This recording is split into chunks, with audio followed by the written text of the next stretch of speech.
How's it going? So it's your man Cham here, and today I'm going to be telling you all a story about how I became a Formula 1 fan. Yes, I know, something a little bit different for this channel, save the usual F1 2017 or just real life F1 videos. Today I'm going to be going a little bit more personal and just talking about like how I became a Formula 1 fan. So without further waffling on, let's get into the story.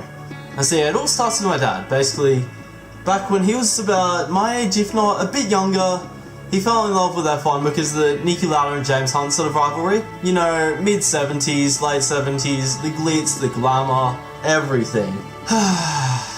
No wonder people from the 70s complain about modern F1.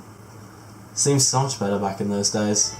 But yeah, basically, so he's been a fan since he was a teenager, and despite moving literally to the other side of the world in the 1980s, he still kept up with the sport, despite the fact that F1 coverage was shocking until sort of late 2000s, early 2010s. But anyway, he moved to Australia, he obviously met my mum, I was born. So basically my mum claims that when I was like a little baby and that, I'd sort of just come and watch the F1 with my dad, like when it was on. Obviously, back in the 2000s, you had the heyday of VHS tapes. We lived in Australia, so obviously he wasn't going to stay up to watch the races, especially when they don't get spoiled on social media. And he'd come and watch them the next day, like after work or before work when he had breakfast. And I was there with him watching it.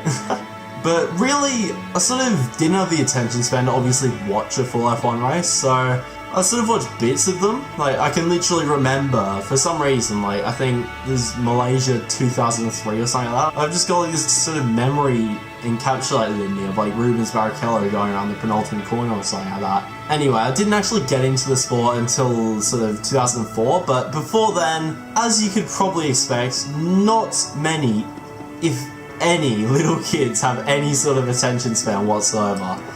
And obviously I was one of those that didn't, so I would not sit there for hours on end watching F1 races like you would have thought. And so obviously I was not one of those people that was going to watch F1 races for hours on end at the tender age of like 2 or 3 years old.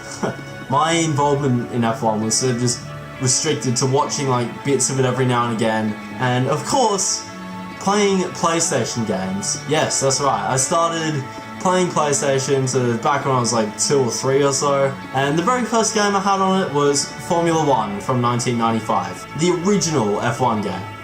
Good times that. Such a good nostalgia trip. What a game that was, honestly. I was terrible at it, as you can probably imagine for a little kid. Like, what little kid has ever been good at Formula 1 on a console? Not me. In fact, I'm terrible at it now and I'm 19 years old. Oh god. But yeah, that was the thing. Like, I always played the game, like, even though I was pretty terrible at it, and to be honest, I was always thrown out by the fact that Michael Schumacher was in a Benetton. Like, it just didn't occur to me until like sort of like 2007 or something when he first retired that he wasn't in the Ferrari for his whole career. But yeah. So that happened, and so basically I was like that until one fateful Sunday afternoon on 2004. Basically, it was the 2004 Japanese Grand Prix. My dad was watching it live, sort of in the lounge room, as you do when you're a Formula 1 fan and you live in Australia. And for some reason, I just decided to come down and say hi to him and watch the race. I don't know why I did it, but I actually managed to sit through the whole race, despite, on paper, it being relatively boring. I just fell in love with the red cars. That day confirmed it. I have no clue why, but something changed in me. I just loved the cars. Whether it be the red helmet combined with the red car, the sound of the V10s going around the Suzuka circuit, I don't know, but something about it just made me love the sport, and I managed to sit through the whole race, despite the fact that I was 6 years old and had the attention span of an ant still. Good times they were, good times.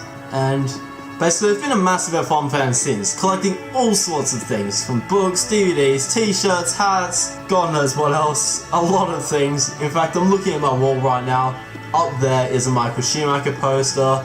One of those ones over there is also a Michael Schumacher poster. And there's just so many more that I've got hiding away in storage. It's crazy. The amount of F1 things I've got is just incredible. Like, I will literally have to take you all on a tour one day of all the stuff I have. It's a pretty mental collection.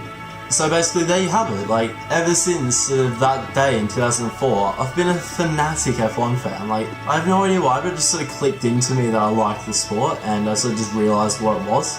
But I don't know, I still don't know why I got into it per se, but I'm just happy I did. I mean, look at how far I've come. Every single step of my life has had something to do with Formula 1. Like, the amount of times I've looked at my schoolwork and likened something in it to Formula 1, or just known a country because of Formula 1, it's crazy, man. I mean, I don't know how, but it's just a thing. So yeah, obviously, ever since 2004, I've done my best to watch every race. Obviously, being quite a young child at that point, I didn't really watch many until sort of like the 2010s. Basically, so 2010 was when I started watching like all the races live, like, you know, like Abu Dhabi, Brazil, all those ones. Although I had some pretty mental times to go to bed before then because my parents wouldn't agree with me staying up for like all night to watch them. And just ever since then, I've only missed, I could literally think of it, like, on my hands. I've probably only missed, like, 10 at most qualifying or race sessions.